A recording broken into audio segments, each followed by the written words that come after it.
duk wannan surutan da kike yi da duk wannan bambamin da kike yi ba don komai bane saboda kawai baki da ciki a zaman mu shekara 6 da muka yi. Ita kuma Marja ta samu juna biyu, shine gaba ɗaya kike behaving kaman babu kwakwalwa a kanki. Kina ji a ranki kamar ba Allah bane ke bada haihuwa mutum ne. Shamsu, ashe ka san da Allah? Ashe ka san da wanzuwan Allah? Ai duk wanda ya san Allah ya san yana gani, yana ji, wallahi ba zai taɓa irin hali irin naka ba Shamsu.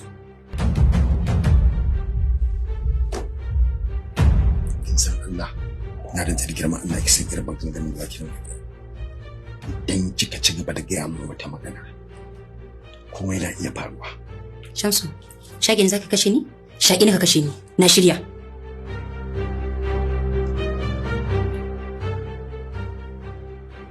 Jira.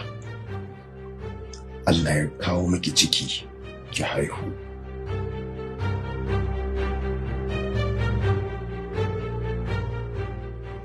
Wallahi na tsani ka Shamsu. Na fara tsanin ka wallahi.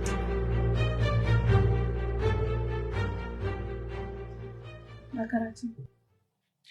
Alhamdulillah dai an wuce na makaranta. Amma kuma na karɓi notes kuma na fara karatu sosai. Insha Allah zan kamo su. Daga Allah ya taimaka ya bada sa'a daga yau ba fashi. Ka ga baka da attendance, za su baka ka rubuta exam kuwa? Za su bar ni. Za su bar ni tunda na riga na yi registration kuma akwai sunana a ciki. Alright. Allah ya taimaka.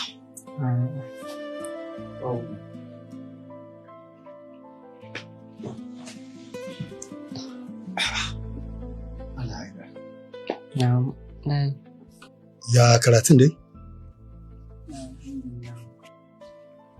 Ba da yi matsala ko? Ba matsala da yi. That's very good. Dan ba mu guri za mu yi magana da ummanka. Ta shi ke. Ya kwashi takardu. Ƙwarai, kamar ka sani da shi.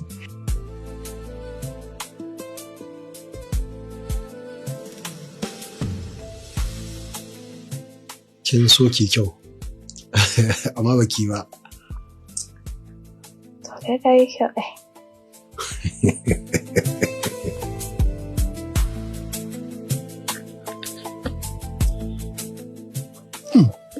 Shayyan kaya.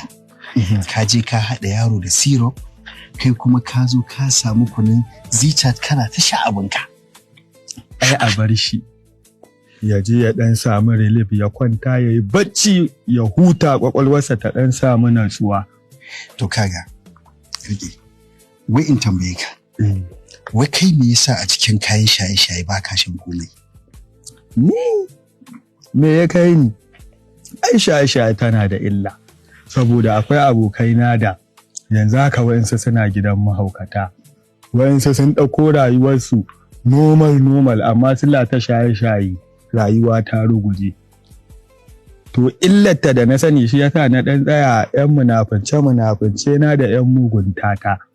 Idan Allah kuma ya faɗo da wani mai ɗan ƙaramin tunani sai mu dulmiya shi. Idan na ɗan karɓi 'yan kuɗaɗe na sai mu koma mai ta istighfari muna roƙon Allah gafara. Mu kuma mu jira ranar da za a yi mana hisabi da su. Amma fa oga Kamal menene? Babu wani aiki da aka taɓa sa ni wanda nake yin sa akan dole irin lalata yaran nan. Wai me yasa tunaninku ya zo daidai da Safina? Ita ma fa kamar yadda ka faɗi haka ta faɗa mu. Ai abin tausayi ne. Ni matsalata kuɗi yana iya siyan tausayi na nan take kuma a cikin farashi mai sauƙi. Kaga banza. Allah na gaya maka. Abin akwai tausayi amma kuma akwai farashi. Amma dai babu damuwa. Zan ci gaba da tura shi ina yi masa fatan alkhairi Allah ya shirye shi amma fa in na karɓi yan kuɗaɗe na.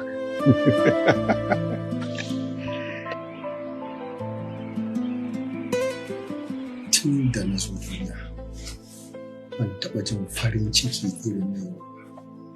Ashe a rayuwa Allah ya kaddara zan ga jini na. Dama ba ka taɓa ganin jinin ka ba. Ana ɗaukar sana da ‘ya'ya har uku. Ina da su wani Murja.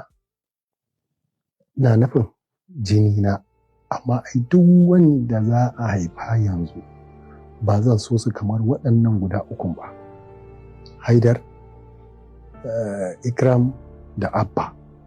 Su dole zan so su saboda ‘ya'yana ne kuma ‘ya'yan abokina ne. Tun ɗazu sai zuba kake yi. Ba mu da tabbaci a kan wannan abin kawai Hajara ta yi sauyin magana. A'a, ni da ke mun sani saboda ai tun satin da ya gabata nake zargin akwai wani abu. Ko za ka ɗaya haƙuri zan shiga tola. Shiga mana ki fito, ina nan, ina zaune a nan. Kai haƙuri.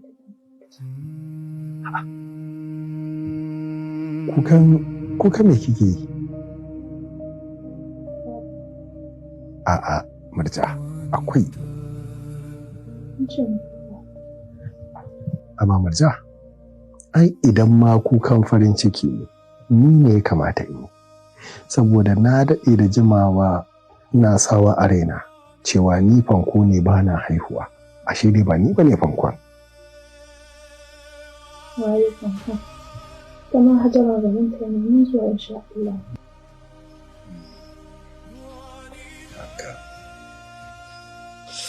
Ina so.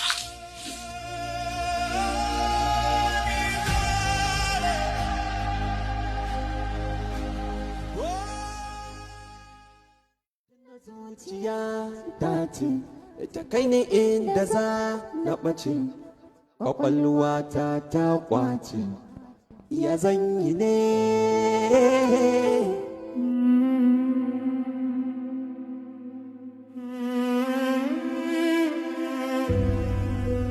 Wannan shiri da kuke kallo